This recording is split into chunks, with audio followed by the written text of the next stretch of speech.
বাংলাদেশকে আবার ভিক্ষুকের জাতি করে দেওয়া, এটাই বোধহয় এদের পিছনে ষড়যন্ত্র।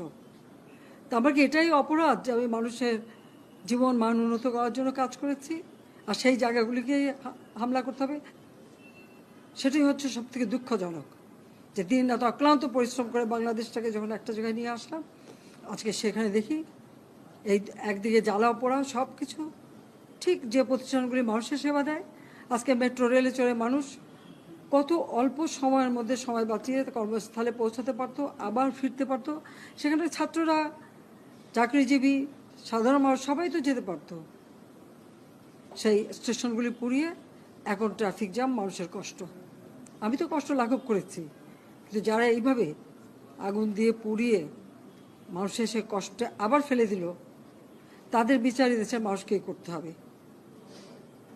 আমি খালি সকলের সহযোগিতা চাই।